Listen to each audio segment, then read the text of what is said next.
अच्छा जी, तो ब्रेक से पहले हम साइफर फीडबैक पढ़ रहे थे। अभी आउटपुट फीडबैक है, याद रखिएगा इन दोनों में थोड़ा सा डिफरेंस है। वो साइफर फीडबैक था, ये आउटपुट फीडबैक है। एक नज़र दोबारा देख लेते हैं। साइफर फीडबैक हमारे पास क्या था कि जो ये हमारे पास साइफर था, वो अपनी जब आउटपुट दे देता था तो उसको हम यहाँ पर परफॉर्म कर रहे थे, ठीक है। फिर हमारे पास, और ये साइफर जो है, साइफर के आउटपुट जो है साइफर टेक्स्ट, उसको हम यहाँ पर अपेंड करवा रहे थे, ठीक है।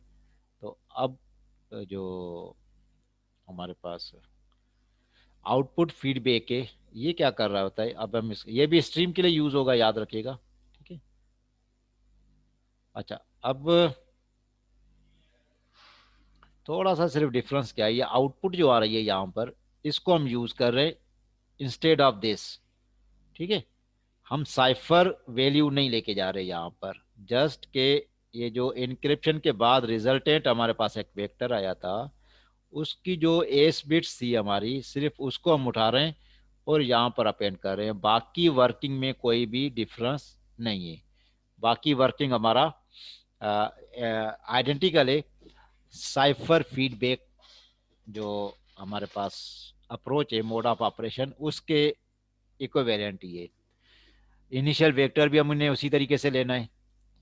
इनक्रिप्शन जो हमारे पास एल्गोरिदम चल रहा है वो अपना काम वैसे ही करता रहेगा। रिजल्टेंट हमारे पास एक वेक्टर और आ जाएगा, और यहाँ पर इसकी जो एस बिट्स है उसको हम पिक करेंगे, और हम उसके जो नेक्स्ट जो हमारे पास वेक्टर बनेगा उसमें अपेंड कर देंगे। अच्छा, बाकी जो इसका जो साइफर टेक्स्ट जनरेट होगा वो बिल्कुल इंडिपेंडेंट है, वो यहाँ पर कहीं भी यूज नहीं हो रहा, ठीक है। तो पहले वाले में क्या हो रहा था, पहले वाले में साइफर टेक्स्ट जो था वो हमारी इस वेक्टर का पार्ट बनता था, यहाँ फीडबैक दे रहा था।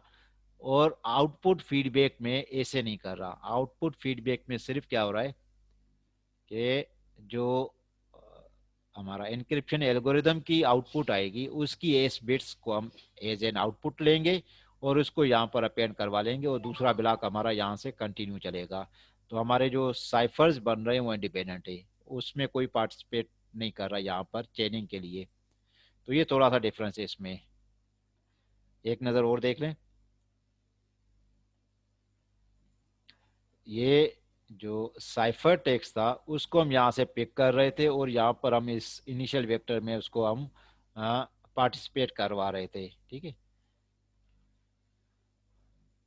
बात समझ आ रही है यहाँ पे। और इसमें ऐसे नहीं है।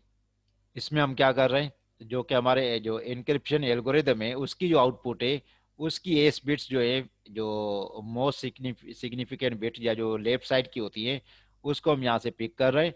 और उसको हम यहाँ पर जो नेक्स्ट हमारे पास जो ब्लॉक का जो इनक्रिप्ट जो ब्लॉक में मोड ऑफ ऑपरेशन स्टार्ट होगा सेकंड ब्लॉक पे, वहां पर ये पार्टिसिपेट करेगा।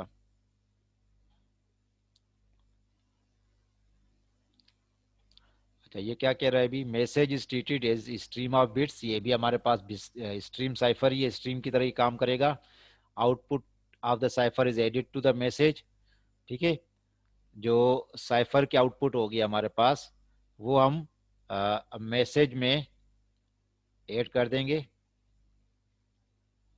अच्छा, अभी भी स्टूडेंट्स ज्वाइन कर रहे हैं अभी। Limitation needs to install while do block encryption after every n bits. इसमें भी वही काम है कि जो हमारे पास, ये तो हो गया, इस पे आ जाते हैं हम, ठीक है। आउटपुट, ठीक है। Output is then feedback, hence name. याद रखेगा कि आउटपुट जा रही है, साइफर नहीं जा रहा यहाँ पर, ठीक है। इसी वजह से इसका नाम भी आउटपुट ही रखा गया है, ठीक है। Feedback is independent of the message, can be computed in advance. अच्छा, अब ये थोड़ा सा इसमें हम जो डायरेक्टली, मुझे अभी भी ये कंफर्म नहीं है, टाइम सेविंग किस तरीके से कर लेंगे, लेकिन ये हम साइफर टेक्स्ट जो जो ऑपरेशन है इससे पहले हम इसको एंड कर देते हैं और दूसरा ब्लॉक हमारे यहाँ से स्टार्ट हो जाता है, ठीक है। तो जो प्रोसेसिंग है वो लिटिल बिट फास्ट हो जाती है।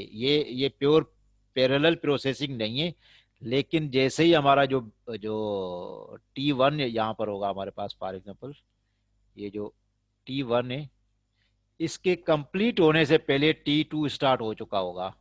ठीक है, दोबारा देख लें। जो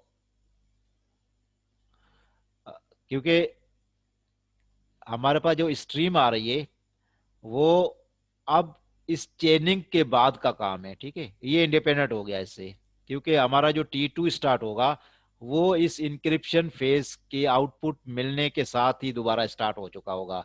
तो ये T2 का जो प्रोसेस है यहां तक चलने का, ये अब जो इंडिपेंडेंट ऑफ दिस हो गया। स्ट्रीम कितनी देर में आ रही है आपके पास, सॉकेट में से डेटा कितनी देर में आप फेच कर रहे हैं, फिर अपने एल्गोरिदम को कितनी देर में आप प्रोवाइड कर रहे हैं, अब ये सारी चीजें अलग हो गई। क्यों? कि ये चीज पार्टिसिपेट ही नहीं कर रही। C1 आप जब जस्ट जनरेट कर रहे हैं और अपने पास सेव करते जा रहे हैं। ठीक है, तो जो इंक्रिप्शन यहां तक आई थी, उस इंक्रिप्शन में से एस बिट्स को निकाल रहे हैं हम, उस एस बिट्स को हम प्रोवाइड कर रहे हैं जो नेक्स्ट जो T2 के लिए हमारे पास जो इंक्रिप्शन होगी वहां पर ये अपना पार्ट प्ले करेगा। इसी तरीके से ये यहां तक कर लेगा, तो फौरन जो आउटपुट होगी वो यहाँ पर जो जो T3 होगा उसको ये प्रोवाइड कर देगा। लेकिन अभी भी T2 का काम खत्म नहीं हुआ, ये अपना काम कर रहा है, और लेकिन ये इंडिपेंडेंट हो गया, क्योंकि इसका जो साइफर टेक्स्ट 2 जो जनरेट होगा अब ये कहीं पार्टिसिपेट नहीं कर रहा। तो ये जो ऑपरेशंस थे इसको यहाँ पर ब्रेक कर दिया गया दो पार्ट्स में। पहले वाले पार्ट्स ने जैसे ही अपना काम खत्म किया, इसकी आउटपुट फौरन दूसरे वाला जो हमारे पास नेक्स्ट नेक्स्ट जो टाइम पर इंक्रिप्शन परफॉर्म होगी T2 पे, उसको फौरन ये रिजल्ट मिल जाएगा और ये अपना प्रोसेसिंग को स्टार्ट कर लेगा। मीनवाइल यहाँ पर भी डेटा आ रहा है और ये उस टाइम उसको जो जोर ऑपरेशन करके साइफर टेक्स्ट जनरेट करके अपने पास सिर्फ रख लेगा, इसको कहीं पार्टिसिपेट कराने के लिए नहीं देगा। तो ये थोड़ा सा इसमें फर्क है, थोड़ा सा फास्ट हो जाता है पहले वाली अप्रोच से।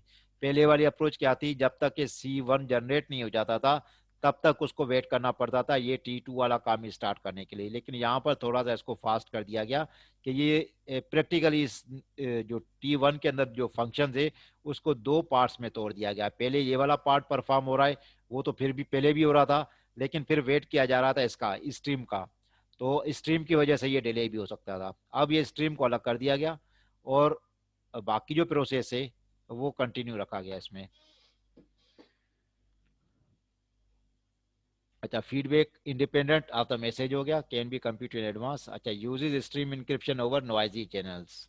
इसमें अब होगा क्या, जो पहले प्रॉब्लम था हमारे पास कि एरर प्रोपेगेट होता था, तो एरर मैंने आपको बताया था, एरर कहां पर प्रोपेगेट हो रहा था, यहाँ पे ये जो प्लेन टेक्स्ट में आपके पास आ गया नॉइजी डेटा, इसकी वजह से जो C1 जनरेट होता था ये एरर वाला जनरेट होता था। अब ये पार्टिसिपेट कर रहा है यहाँ पर, अब एरर यहाँ से आया था आपके पास। ठीक है, क्योंकि ये नॉइजी चैनल भी हो सकता है हमारे पास, वायरलेस से वाईफाई पे आ गया, ब्लूटूथ से डेटा आ गया, या जो आपकी जो जो लेन की केबल थी उसमें से आपका जो डेटा आ गया वो नॉइजी आ गया, उसकी बिट चेंज हो गई, तो रिजल्ट भी चेंज हो जाएगा। यहाँ पर वो चेंज रिजल्ट पार्टिसिपेट कर रहा था, तब तक पार्टिसिपेट कर रहा था जब तक इनिशियल वेक्टर की वैल्यूज वॉश आउट नहीं हो जाती थी। ठीक है, तब तक ये पार्टिसिपेट करता रहता था। यहाँ पर इस चीज को भी हैंडल कर दिया गया कि अगर ये नॉइजी डेटा आ भी रहा है तो आने दें, उससे क्या होगा, सिर्फ एक साइफर टेक्स्ट पे फर्क पड़ेगा, बाकी साइफर टेक्स्ट उससे अफेक्ट नहीं होंगे हमारे। बात समझ आ रही है? कि एक और एडवांटेज यहां मिल गया हमें कि जो प्लेन टेक्स्ट में अगर हमारे पास नॉइज आ गया था किसी भी वजह से, अब वो नॉइज प्रोपेगेट नहीं हो रहा आगे। क्यों? क्योंकि हम साइफर टेक्स्ट को यूज नहीं कर रहे इनिशियल वेक्टर में, rather we are using the output of the encrypted block. इस इनक्रिप्टेड ब्लॉक की जो इस इनक्रिप्शन के बाद जो आउटपुट आई थी, इसी की जो हमने एस बिट से उसी को पिक किया, उसको हमने जो इनिशियल वेक्टर में पार्टिसिपेट करवा दिया, इसमें उसको हमने अपेंड कर दिया। तो ये एडवांटेज एक और मिल गया इसमें हमें। तो इससे एरर नहीं आएगा वो वाला जो लास्ट में था? देखें अब इसमें एरर कहाँ से आ रहा था, ये देख लें। ये हमारे पास क्या था, ये P1 था। अब मैं एग्जांपल यहाँ पर थोड़ा सा एक कोट कर देता हूँ। इसमें हमारे पास क्या था, फॉर एग्जांपल 0011 था, ठीक है। तो अब हमारे पास जो यहाँ से एस बिट उठाई थी, फॉर एग्जांपल यहाँ से, ठीक है, वो उठाई थी 1101, ठीक है। तो इन दोनों को जोर करना था। अब जोर करने के बाद क्या होना था, 01 का 1 आएगा, 01 का 1 आएगा, 10 का 1 आएगा और 11 का 0 आएगा। ये एक लेजिटिमेट आउटपुट थी, ठीक है। लेकिन इत्तेफाक से जब ये डेटा आ रहा था, ये नॉइजी आ गया। ये कैसे आ गया, इसकी लीस्ट सिग्निफिकेंट बिट चेंज हो गई ड्यूरिंग ट्रांसमिशन, जो भी है हमारे पास, ठीक है, यहाँ पर। तो इससे रिजल्टेंट अभी क्या निकलेगा, ये वाला नहीं निकलेगा, ठीक है, ये नहीं निकलेगा। अब क्या होगा, 01 का 0 होगा, फिर 0 और 1 का, एक मिनट, 01 था, 01 तो अभी भी है, तो 1 होगा ना, हाँ ये 1 ही आएगा, और वो भी 1 0 आएगा, ये भी 1 आ जाएगा, 1 ये भी 0, 1 1 10 का 1 आ जाएगा, और चारों जीरो ही वन 1 हो का गए। 1 आ जाएगा, ठीक है। तो अब ये लेजिटिमेट आउटपुट थी, लेकिन आउटपुट क्या मिली हमें, ये मिल गई, ये एरर थी। ये एरर वाली आउटपुट थी। ये एरर वाली आउटपुट क्या हो रही है यहाँ पर, ये फिर आगे प्रोपेगेट कर रही है, यहाँ जा रही है, यहाँ जाएगी तो डेफिनेटली ये इंक्रिप्शन के बाद यहाँ पर भी ये पार्टिसिपेट करेगी, इनको खराब करेगी। ये खराब होगा अच्छा तो साइफर टेक्स्ट भी खराब होगा यहाँ पर। अब यहाँ पर सही आउटपुट आ रही है यहाँ से, लेकिन क्योंकि ये वाली जो एस बिट थी ये खराब हो चुकी थी एरर की वजह से, तो C2 भी खराब हो जाएगा। फिर C2 जब यहाँ पार्टिसिपेट करेगा और ये भी आगे इसके साथ मूव कर रही हैं, तो ये एरर अभी भी चल रहा है, इसमें एरर खत्म नहीं होगा, ठीक है। यहाँ पर क्या हुआ है, इस स्टेप तक आएगा ही नहीं। हाँ ये नहीं आएगा अभी, यहाँ पर एरर क्यों नहीं आएगा, यहाँ पर देख लेते हैं कि तो यहां से वो डायरेक्टली आउटपुट ले रहा है। अब नॉइजी डेटा जो आ रहा था वो तो यहां से आ रहा था। अब नॉइजी डेटा बेशक आ जाए, उसने जार होके इस साइफर टेक्स्ट को ही खराब करना है ना। ये आगे प्रोपेगेट तो नहीं कर रहा, प्रोपेगेट तो ये कर रहा है, ये वाला, ये चीज ये आगे जा रही है। अगर नॉइजी डेटा आ भी गया तो वो सिर्फ एक साइफर टेक्स्ट को खराब करेगा, बस खत्म। उसके बाद यहां से अगर सही डेटा आ गया तो ये सही साइफर टेक्स्ट जनरेट होगा। इस तरीके से जितने हमारे पास स्ट्रीम अगर सही आ रही हैं तो सही हमारे पास साइफर टेक्स्ट जनरेट होंगे। लेकिन अगर कोई एक ऐसा जो स्ट्रीम डेटा था जिसमें नॉइज आ गया, तो सिर्फ उसके करेस्पॉन्डिंग साइफर टेक्स्ट खराब होगा, बाकी खराब नहीं होंगे। बाकी वर्किंग वही है, बाकी वर्किंग में कोई फर्क नहीं। उसी तरीके से ये इनिशियल वेक्टर लिया जाएगा, उसकी एस बिट्स को हम यूज करेंगे, एस बिट्स जार होंगी, ये सारा काम वैसे का वैसा ही जैसे साइफर फीडबैक में था, ठीक है। लेकिन इसमें डिफरेंस क्या है, हम साइफर की को आगे प्रोपेगेट नहीं कर रहे, हम आउटपुट को प्रोपेगेट कर रहे हैं, और आउटपुट यहां से हम उठा रहे हैं। सिर्फ दोनों में फर्क ये है। और एडवांटेज भी आपने देख लिया, जो साइफर आउटपुट फीडबैक था उसमें एरर प्रोपेगेट कर रहा था, और आउटपुट फीडबैक में एरर प्रोपेगेट नहीं कर रहा। अब एक क्वेश्चन पूछा जा सकता है वजह क्या है दोनों में, कि एक में एरर प्रोपेगेट हो रहा है, दूसरे में एरर प्रोपेगेट नहीं हो रहा, क्यों नहीं हो रहा। तो ये भी आपने इस तरह से डायग्राम बना के समझाना है कि जो साइफर फीडबैक है वहां पर जो उसका जो वर्किंग है, वर्किंग के अंदर प्रॉब्लम है, जिसकी वजह से एरर जो है वो प्रोपेगेट हो जाता है। और जो आउटपुट फीडबैक है उसकी वर्किंग इस तरीके से डिजाइन की गई है कि उसमें अगर एरर आ भी जाएगा तो वो उस ब्लॉक तक रहेगा, और नेक्स्ट वाले ब्लॉक्स को खराब नहीं करेगा, वहां पर वो प्रोपेगेट नहीं करेगा। तो ये एक आप इस तरीके से आंसर लिख सकते हैं, अगर आपको क्विज में या मिड में पूछा जाता है इस तरीके से। ठीक है जी, या कोई क्वेश्चन है यहां तक।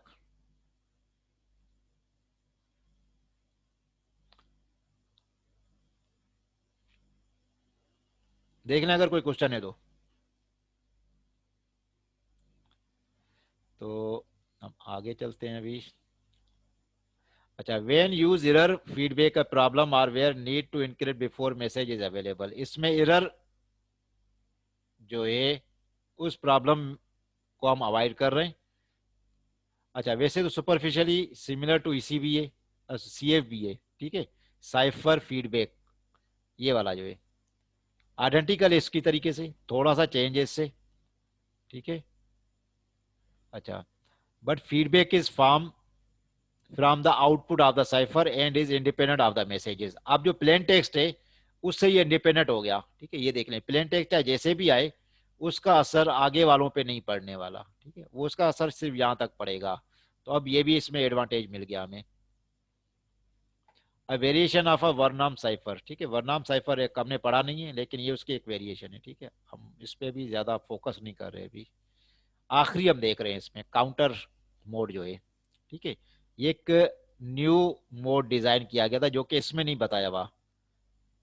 हमने शुरू में देखा था कि शुरू में जब ये स्टैंडर्ड्स बनाया गया था मोड्स ऑफ ऑपरेशन का, तो उसमें 4 दिए गए थे। ये देखिए, ये स्टैंडर्ड जो था आंसी X3.106-1983, इसके अंदर ये जो पहले वाले 4 मोड्स थे ये बताए गए थे, ठीक है। जो अभी तक हम देख चुके हैं, जो काउंटर मोड है इसमें शामिल नहीं था, लेकिन अभी ये न्यू मोड बाद में बनाया गया था, ठीक है। और ये दोनों को ही यूज कर रहा होता है। अब हम देखते हैं काउंटर मोड बेसिकली है क्या चीज। ये क्योंकि जब आप इसमें यूज करेंगे इंक्रिप्शन डिक्रिप्शन अपनी एप्लीकेशंस के अंदर, तो ये आपको पता होना चाहिए कि आप साइज क्या उठा रहे हैं अपने अगर आप किसी किसी वॉइस नोट को आप इनक्रिप्ट कर रहे हैं, या आप किसी किसी मैसेज को इनक्रिप्ट कर रहे हैं आप अपनी चैट बोर्ड के अंदर, या आपकी जो ऐप है उसके अंदर, तो वो कौन सा आप मोड ऑफ ऑपरेशन पीछे चलाना चाहते हैं, ठीक है। उसको भी देखना पड़ेगा फिर इसमें। अच्छा, काउंटर क्या है? New mode through proposed early on the, ये पहले दिया गया था, लेकिन इस मतलब ये जो प्रपोजल था ये काफी पहले का मौजूद था, लेकिन इसको शामिल नहीं किया गया था, ये बाद में शामिल हुआ है, ठीक है। अब इसकी पहले वर्किंग देख लें, थ्योरी में बाद में आ जाते हैं, ठीक है। अच्छा, ये काउंटर की वैल्यू है, याद रखिएगा, ठीक है। यहाँ पर T1 अभी नहीं है। जिस तरह हमारे पास इलेक्ट्रॉनिक कोड बुक था, ये उसकी तरह ही नजर आ रहा है ना आपको।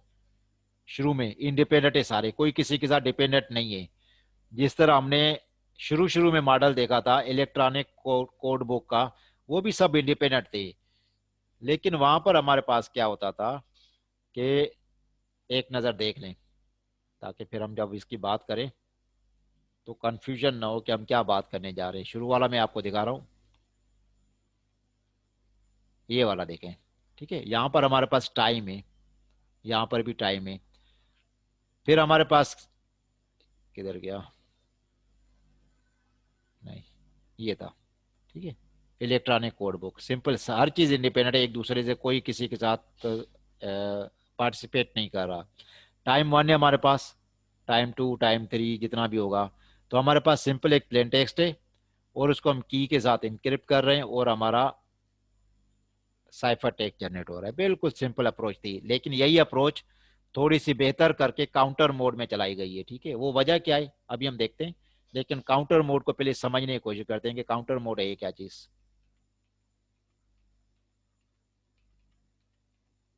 जी, ठीक हो गया, काउंटर मोड पे आ गए हम वापस। अच्छा, यहाँ पर अभी हमारे पास टाइम नहीं है, ठीक है। याद रखिएगा, टाइम का कॉन्सेप्ट नहीं है यहाँ पे हमारे पास। अच्छा, लेकिन इस तरीके से आप टाइम को कंसीडर कर सकते हैं कि जब इंक्रिप्शन हुए तो पहले ये काम होगा, उसके बाद ही ये काम होगा, ये पहले नहीं हो सकता ऐसे, ठीक है। याद रखिएगा, इस पर्सपेक्टिव में ये टाइम चल रहा है इसका, ठीक है। अच्छा, सबसे पहले हमारे पास एक काउंटर वैल्यू होती है। काउंटर वैल्यू कैसी होगी? फॉर एग्जांपल मैं यूं कर लेता हूं, ये 8 बिट का काउंटर मैंने चला दिया। For example just to illustrate, बहुत सिंपल सी एग्जांपल से मैं शुरू कर रहा हूँ। ये कितने हो गए? 3 और 3 6 7। ये इनिशियल काउंटर की वैल्यू है, ठीक है। यहां से मैंने स्टार्ट कर दिया। इस काउंटर की वैल्यू को मैं क्या कर रहा हूं? इनक्रिप्ट कर रहा हूं विद द के आया, ठीक है। तो उससे मैंने इनक्रिप्ट कर लिया इसको। इनक्रिप्ट करके मेरे पास एक रिजल्टेंट, फॉर एग्जांपल ये वैल्यू थी, की के साथ इनक्रिप्ट होने के बाद कोई वैल्यू आ गई 10 1 1 1 1 और 1, 1 2 3 4 5 6 7 8, तो ये मेरे पास वैल्यू आ गई यहां तक। ठीक है,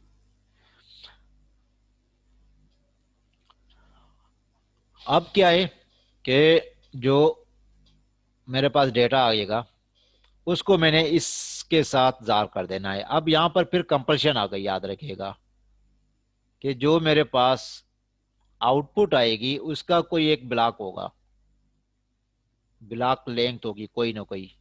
ठीक है, वो डिपेंड करता है कि 64 बिट बेटे 128 बेटे जो भी है, ये यहाँ पर फिक्स साइज की लेंथ आएगी। इसी तरीके से जो प्लेन टेक्स्ट होगा वो भी फिक्स साइज का होगा, तभी ये जार परफॉर्म हो सकता है, अदरवाइज जार नहीं होगा। ठीक है, तो फिर हमारा साइफर टेक्स्ट जनरेट हो जाएगा। अब यहाँ पर फिर वही चीज आ जाती है कि ये पैरेलल प्रोसेसिंग हो सकती है यहाँ पर, क्योंकि सब इंडिपेंडेंट है आपके पास। आपने एक फाइल उठाई, फाइल थोड़ी सी बड़ी साइज की थी थोड़ी सी, लेकिन उसको क्या कर दिया, चंक्स में तोड़ा और थ्रेड्स आपने चला दिए और चल गया। ठीक है, लेकिन थोड़ा सा आपने सिर्फ ये कर लेना है कि हर थ्रेड क्या करेगा, काउंटर की वैल्यू को इंक्रीमेंट करेगा। काउंटर की वैल्यू इंडिपेंडेंटली आपने डिसाइड कर लेनी है, जिस तरह मैंने ये बता दिया कि यहाँ पर काउंटर की वैल्यू क्या चली, 00000001। तो यहाँ पर काउंटर इंक्रीमेंट होके इसको मिलेगा इस जगह पर। ठीक है, इस तरीके से जो नेक्स्ट होगा वो काउंटर की जो वैल्यू होगी वो भी इंक्रीमेंट होके उसको मिलेगी, तब ये काम सारा परफॉर्म कर सकता है। क्योंकि ये भी फिक्स है, ये एल्गोरिदम भी फिक्स है, जो प्लेन टेक्स्ट है ये भी आपने जब आपने जो आपका जो मैसेज था उसको जब ब्रेक किया तो इसके ब्लॉक्स आपको इंडिपेंडेंटली मिल गए, तो ये भी आपके पास पहले से अवेलेबल है। तो आप जस्ट पैरेलल प्रोसेसिंग यूज करते हुए उनको आप कंप्लीट कर सकते हैं।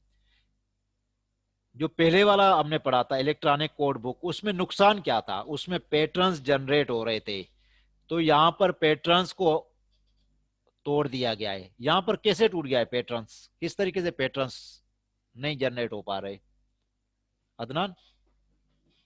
सर यहाँ पे शायद काउंटर चल रहा है, इस वजह से। दोबारा देख लें, पूरा डायग्राम एक दफा समझ लें।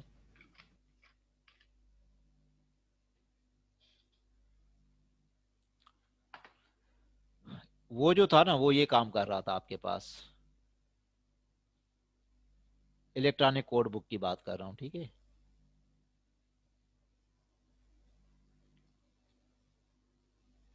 ये इंक्रिप्शन थी और यहां पर C1 जनरेट हो रहा था। ठीक है, तो ये इसके पास और ये इधर आ रहा था, यहां पर पैटर्न जनरेट हो रहे थे। वजह क्या थी वो हमने देख ली थी। यहां पर क्यों नहीं जनरेट हो पा रहे, क्या इसमें डिफरेंस नजर आ रहा है? अभी आपके सामने दोनों एग्जांपल्स रखी हुई है मैंने।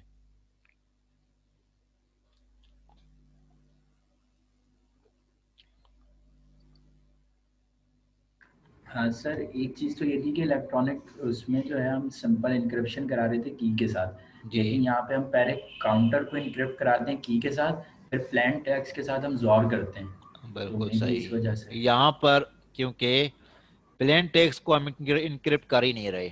ठीक है, हम तो इनक्रिप्ट कर रहे हैं काउंटर को। यहां पर क्या कर रहा है, पैटर्न्स ऑलरेडी यहां पर तोड़ देता है, पैटर्न्स जनरेट हो नहीं पाते। क्यों कि जो काउंटर है हर दफा चेंज होगा, तो उसकी वैल्यू जो इनक्रिप्ट होके आएगी वो हर दफा न्यू वैल्यू होगी। जब न्यू वैल्यू होगी तो जब जार करेंगे तो हमेशा जो रिजल्ट आएगा वो एक न्यू रिजल्ट आएगा। बेशक ये जो P1 है, P2, P3, 4, ये हमारे हेडर को ही क्यों ना रिप्रेजेंट कर रहे हो। जिस तरह पहली एग्जांपल मैंने आपको दी थी कि ये जो हेडर था, इसके जो 4 ब्लॉक्स मैंने बनाए थे पहले, तो ये जो P1 था ये पहले ब्लॉक को अगर इनक्रिप्ट कर रहा था, तो पहले वाले में तो हमें पता था कि सिंपल अप्रोच है, जो प्लेन टेक्स्ट है ये वाला पार्ट, इसको जब इनक्रिप्ट करेगा तो जो इसका C1 बनेगा, हमेशा जितनी दफा भी इस तरह के इनवाइस को इनक्रिप्ट किया जाएगा C1 हमेशा एक जैसा ही होगा। ठीक है, अगर वही की चल रही है, याद रखिएगा। ठीक है, की नॉर्मली हम सिमेट्रिक इंक्रिप्शन में बहुत ज्यादा जल्दी चेंज नहीं करते। ठीक है, तो ये हमेशा आइडेंटिकल बनेगा। लेकिन यहाँ पर क्यों कि हम काउंटर पहले चला दिया और काउंटर को इनक्रिप्ट करके हम फिर जॉर कर रहे हैं, तो हमेशा जब C1 जनरेट होगा वो बिल्कुल यूनिक होगा, क्योंकि काउंटर की वैल्यू हर दफा क्या रखी जाएगी कोई पता नहीं। ये तो मैंने आपको एक सिंपल अप्रोच बताए ना कि काउंटर को जस्ट इमेजिन करें कि वो 1 से स्टार्ट हो गया है, और जरूरी नहीं कि 1 से स्टार्ट होगा, तो उस वक्त काउंटर की वैल्यू क्या रखी जाएगी हमें नहीं पता। लेकिन इस तरीके से हमने क्या कर दिया, एक तो पैरेलल प्रोसेसिंग पॉसिबल हो गई, और दूसरा इसमें पैटर्न्स जो जनरेट हो रहे थे शुरू वाले जो इलेक्ट्रॉनिक कोड बुक था वो भी नहीं जनरेट हो रहे। और दूसरी लिमिटेशन क्या थी कि उसके अंदर एक स्मॉल साइज ऑफ डेटा को हम इनक्रिप्ट कर पा रहे थे। वजह क्या थी कि उसमें पैटर्न्स बन रहे थे। अब यहाँ जब पैटर्न ही नहीं बन रहे, इसका मतलब है कि यहाँ पर हम आर्बिट्रेरी साइज का डेटा भी इनक्रिप्ट कर सकते हैं अभी, या नहीं कर सकते अभी?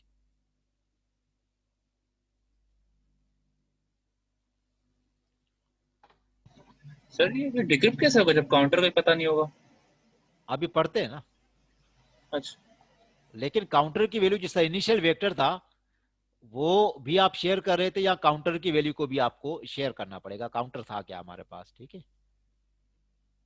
तो काउंटर से पता ही नहीं होगा कि क्या आ रहा है, तो फिर नहीं, देखें काउंटर की वैल्यू जब आपने डिसाइड की है, काउंटर की वैल्यू ये नहीं कह रहा हूं कि क्या होगी हर दफा जब भी आप काउंटर मोड चलाएंगे तो उस वक्त एक स्टार्ट में काउंटर की वैल्यू आपने डिसाइड करनी है, ठीक है। वो जो काउंटर की वैल्यू आप डिसाइड करेंगे वो जरूरी नहीं है। फॉर एग्जाम्पल मैं ये बता रहा हूँ, एक मिनट यहाँ पर देखें। आपने एक एक फाइल थी 1.doc, एक फाइल हो सकती है ना कोई भी, बल्कि आजकल के हिसाब से करें तो 1.doc एक से, इसको आपने इनक्रिप्ट करना है। आपने उस वक्त काउंटर की वैल्यू फॉर एग्जाम्पल रखी 01, ठीक है। ये फॉर एग्जाम्पल कोई आपने काउंटर की वैल्यू रख दी, ठीक है। लेकिन अभी जब आप अब अच्छा जब 1.docx को जब आप इनक्रिप्ट करेंगे, जो इसकी इनक्रिप्टेड जो फाइल आपके पास आएगी वो आप अपने रेसिपिएंट के पास भेजेंगे। की तो होगी होगी उसके पास इसको डिक्रिप्ट करने की, काउंटर की वैल्यू भी उसके साथ शेयर कर देंगे, ठीक है। लेकिन अभी आप क्या कर रहे हैं, आप एक और डॉक्यूमेंट जो है, बल्कि इसको 3.pdf कह देता हूं, आप इस फाइल को अभी आप इनक्रिप्ट करने जा रहे हैं, ठीक है। तो जरूरी नहीं कि आप ये काउंटर की वैल्यू उठाएंगे, उस टाइम काउंटर की वैल्यू कोई भी आप उठा सकते हैं। फॉर एग्जाम्पल मैं कहता हूं कि आपने उठा ली 011000, ये आपने काउंटर की वैल्यू आपने स्टार्ट में उठा दी। अब ये काउंटर की वैल्यू इस वाले काउंटर की वैल्यू से चेंज है, क्योंकि ये आपकी मर्जी, आपने जो भी काउंटर की स्टार्टिंग वैल्यू आप डिसाइड करें। ऑलवेज ये नहीं होगा कि वो काउंटर हमेशा स्टार्टिंग वैल्यू से ही स्टार्ट होना चाहिए, 0000 1 से स्टार्ट हो, ये सब मैंने नहीं कहा। मैंने पिछली एग्जांपल में सिर्फ समझाने के लिए आपको बताया था कि काउंटर की वैल्यू यहां से मैंने एज्यूम की हुई है। लेकिन जब आप प्रैक्टिकली जब आप काम कर रहे होंगे तो वहां पर कोई भी आप काउंटर की वैल्यू डिसाइड करेंगे जो कि आपको पता है। लेकिन जब आप ये फाइल भेजेंगे इनक्रिप्टेड फाइल अपने रेसिपिएंट के पास, तो उसको काउंटर की वैल्यू पता होनी चाहिए ताकि वो उस हिसाब से काउंटर को कंटिन्यू करे फिर इसको। Okay sir. तो ये हमारे पास काउंटर मोड था। इसमें हम क्या करते थे, similar to output feedback but encrypt counter value rather than any feedback value, ठीक है। यहाँ पर ये वाला काम भी डाल दिया गया कि ये वाला जो है यहाँ पर इनिशियल वेक्टर यूज हो रहा था, और यहाँ पर जो काउंटर मोड में सिर्फ काउंटर यूज होता है, ठीक है। अच्छा, ये चेनिंग हो रही थी, यहाँ से वैल्यू जाके अपेंड हो रही थी यहाँ पर, जबकि काउंटर मोड में ऐसा कुछ नहीं, ये सिर्फ इंक्रीमेंट बाय 1 हो जाता है खुद ब खुद, ठीक है। तो ये थोड़ा सा इसमें डिफरेंस है। अच्छा, must have a different key and counter value for every plain, ठीक है। अच्छा, अब यहाँ पर एक और चीज उन्होंने बता दी है कि की को भी आप चेंज कर सकते हैं। हम आगे देखेंगे जब वन टाइम की का कॉन्सेप्ट आता है हमारे पास, ओटीपी होता है ना, आपने एक्सपीरियंस किया ही होगा कि हर दफा आपके पास की वैल्यू नहीं हुआ जाती है, ठीक है। तो आप यहाँ पर ये अप्रोच कर सकते हैं कि जो की है वो भी यूनिक जनरेट होनी चाहिए। फिर डेफिनेटली किसी एल्गोरिदम से ही जनरेट हो रही होंगी कि हर दफा जब यूनिक की जनरेट होगी तो कौन से एल्गोरिदम में क्या कर रहा है, किस तरीके से वो चल रहा है भी। लेकिन अगर आप की को चेंज नहीं कर रहे तो काउंटर की वैल्यू ऑलवेज क्या हो जाएगी, डिफरेंट बनती जाएगी, क्योंकि काउंटर की एक स्टार्ट वैल्यू आप डिसाइड करेंगे, फिर जितने भी ब्लॉक्स उसके बनेंगे जिसको आपने इंक्रिप्शन करनी है तो वो काउंटर इंक्रीमेंट होता जाएगा, ठीक है। अच्छा, use high speed network encryption. ठीक है, अब ये एक प्रैक्टिकल एप्लीकेशन है हमारे पास, जहाँ पर हम कोई डेटा जो नेटवर्क जनरेट कर रहा है हमारा, और उसको हम स्प्रेड आउट कर रहे हैं, तो वहाँ पर रैंडम की भी जनरेट हो रही होगी, ठीक है, काउंटर की वैल्यू, और उसको एनक्रिप्ट करके जो डेटा आएगा, डेटा तो इंडिपेंडेंट जनरेट हो रहा है। वो डेटा क्या है, फॉर एग्जांपल किसी राउटर की वैल्यू कोई चेंज हो रही है, राउटर में कोई एरर मैसेज जनरेट हो रहा है, कोई इस तरह का प्रॉब्लम आ गया, जो भी है, जो उसने अपने जो कंट्रोलर है वहां तक भी भिजवाना है, तो वो इस तरीके से उसको इंक्रिप्शन कर सकता है, लेकिन ये इंडिपेंडेंट हो जाएगा। इसमें की कौन सी यूज हो रही है, वो जो आपने एल्गोरिदम रन हो रहा है उसके मुताबिक की जनरेट हो जाएगी, काउंटर वैल्यू जनरेट हो जाएगी, ठीक है। और जितना बड़ा मैसेज था उसके ब्लॉक्स जब बनाए गए, तो वो काउंटर खुद ब खुद इंक्रीमेंट होता जाएगा उसमें। तो इसमें मैंने जिस तरह बताया कि पैरेलल इंक्रिप्शन पॉसिबल है, क्योंकि ये सब इंडिपेंडेंट जनरेट हो रहे हैं, पैरेलल हो सकता है इसमें, ठीक है। तो कितने ब्लॉक्स बनेंगे ये हमें पहले से पता है, क्योंकि जब हम ओरिजिनल मैसेज को तोड़ेंगे तो उस वक्त हमें पता लग जाएगा कितने ब्लॉक्स बन रहे हैं यहाँ पर, ठीक है। ये एडवांस हमें पता होता है पहले से ही, ठीक है। अच्छा, जिस तरह ये मैंने बता दिया कि नेटवर्क्स के ऊपर अगर इंक्रिप्शन परफॉर्म हो गई, तो वहां पर जब बस्टी डेटा आता है हमारे पास, तो उसके लिए भी हमारे पास ये वाला जो मोड है, ये ज्यादा सूट कर जाता है इसमें। अच्छा, रैंडम एक्सेस होती है। अब ये देख लें, जिस तरह आपने ऑपरेटिंग सिस्टम पढ़ा, ये जी ओएस तो पढ़ाई होगा, वहां पर जब हम प्रोसेसेस जो आ रहे होते हैं, और जो प्रोसेसर किस प्रोसेस को पहले उठाएगा, वो मुख्तलिफ अप्रोचेज है, राउंड रॉबिन भी कर सकते हैं, या फिर शार्टेस्ट जॉब फर्स्ट हो सकता है, या फिर मुख्तलिफ अप्रोचेज हो सकती हैं। तो ये जो हमारे पास ब्लॉक्स आएंगे यहाँ पर, ये वाले, ये ब्लॉक वन है, फॉर एग्जाम्पल मैं इसको कहता हूँ, ये हमारे पास B1 है, ठीक है, ये B2 है, B3 भी हो सकता है कोई, इस तरीके से एन तक चले जाएंगे। तो इनमें से कोई भी ब्लॉक प्रोसेसर पहले उठा के उसको इनक्रिप्ट कर सकता है, ठीक है, रैंडमली भी उठा सकता है इनमें से, लेकिन क्या है, अल्टीमेटली सारे ही इनक्रिप्ट होंगे, तब जाकर हमारे पास इनक्रिप्टेड टेक्स्ट जनरेट होगा, और उसको हम भेजेंगे। लेकिन ये जो ब्लॉक्स प्रोसेसिंग हो रही है, ये रैंडमली भी हो सकती है, क्योंकि सब इंडिपेंडेंट हो गए, अभी कोई किसी के साथ कनेक्टेड नहीं रहा। तो इसमें पैरेलल प्रोसेसिंग के भी हमने लिया है, और जो ब्लॉक्स है वो रैंडमली भी हो सकते हैं इसमें, ठीक है। अच्छा, अब इसमें सिक्योरिटी बेहतर हो गई, अब इसमें हम जब मजीद डिस्कस करेंगे तो चीज़ हो जाएगी, लेकिन सिर्फ मोड ऑफ ऑपरेशन हमने देखने थे, बाकी कोई ज़्यादा डिटेल नहीं जानी थी। तो ये हमारे पास मोड्स ऑफ ऑपरेशन है। अब होपफुली के एक आध क्वेश्चन अगर मैं इसमें से मोड ऑफ ऑपरेशन में से आपको दे देता हूँ मिड में, तो you will be confident to solve. Normally मैं ऐसे ही दे देता हूँ, या तो कोई चीज़ पूछ लेंगे कि एडवांटेज कैसे, आप उसको प्रूव करके बताएं, ठीक है।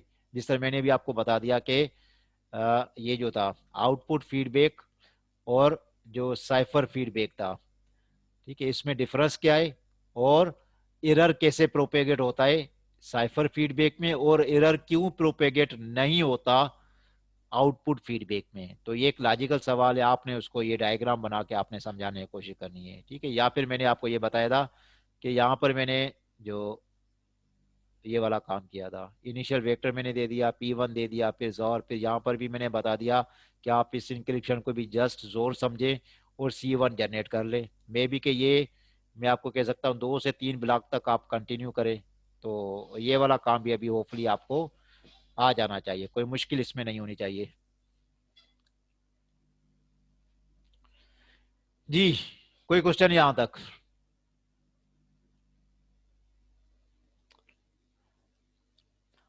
अच्छा, प्रोजेक्ट प्रपोजल सब लोगों ने भिजवा दिया था या किसी का रहता था? अगर किसी का रहता है तो मैं नहीं बताऊंगा अभी, ठीक है, वो ना भेजे तो कोई मसला नहीं, मेरे लिए सुकून हो जाएगा। जिन्होंने भेज दिया है, तो अभी अपने प्रोजेक्ट पे फोकस करें। याद रखिएगा कि प्रोजेक्ट के मार्क्स आपके वहां पर कम होना शुरू हो जाते हैं जब आप प्रोजेक्ट बना बनाया मुझे दे देते हैं, ठीक है, और आपको पता ही नहीं होता। तो ये वाला काम नहीं करना। और जो दूसरे क्या कर रहे हैं, प्रेजेंटेशन बेस पे आए हुए हैं, तो प्रेजेंटेशन में report is a compulsory part, और रिपोर्ट खुद लिखनी है। प्लेजरिज्म चेक कंपलसरी होगा उसका, और अगर प्लेजरिज्म आ गया तो फिर वो रिपोर्ट उनकी अपनी तो नहीं होगी, वो तो कॉपी पेस्ट होगी, फिर तो उसके कोई मार्क्स में देता ही नहीं हूँ उसको। तो ये याद रखिएगा कि प्रेजेंटेशन बेस्ड भी आप दे सकते हैं, मुझे एतराज नहीं है, लेकिन जो रिपोर्ट होगी वो आपकी अपनी लिखी हुई होगी, उसमें इंटरनेट का या गूगल अंकल का कोई भी पार्ट नहीं होना चाहिए, ठीक है जी। कोई मैसेज आप भेज रहे हैं?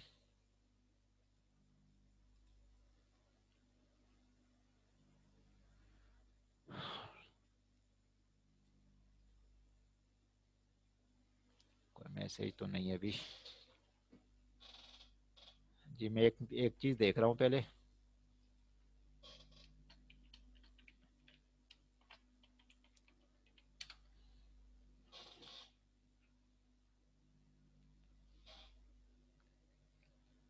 चलो, कुछ प्रपोजल आए थे, मैंने उस पे कुछ कमेंट्स लिखे हुए थे, अगर वो प्रपोजल खुल जाते हैं तो मैं फिर एक दफा देख लूँ जी। किसी स्टूडेंट का कोई क्वेश्चन हो कोई प्रोजेक्ट प्रपोजल के रिलेटेड के उसने भेजा हुआ हो और मैंने उसको रिप्लाई ना किया हो, या कोई ऐसे ऐसा है कोई ग्रुप?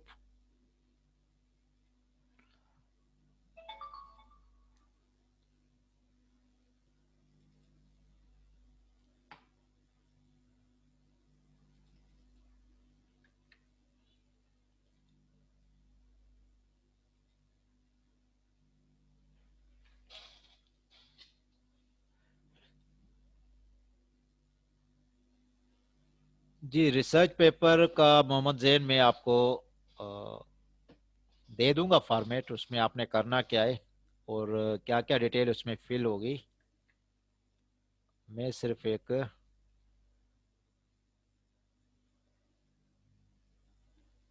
जी, ये मेरे पास ओपन हो गया।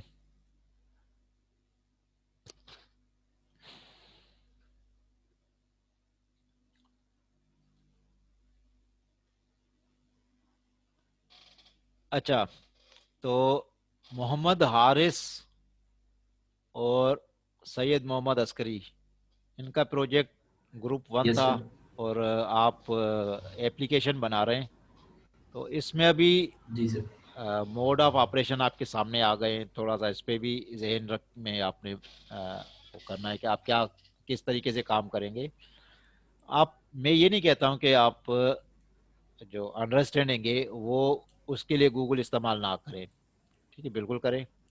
बहुत सारे आइडियाज़ मिलेंगे और अच्छे आइडियाज़ मिलेंगे आपको, लेकिन जो काम करें वो आपका अपना होना चाहिए, ठीक है। अच्छा, ये मीटिंग का टाइम ख़त्म हो रहा है और हम आखिरी सेशन के लिए इसको दोबारा स्टार्ट कर रहे हैं, ताकि हम प्रोजेक्ट पे थोड़ी सी डिस्कशन कर लें अभी।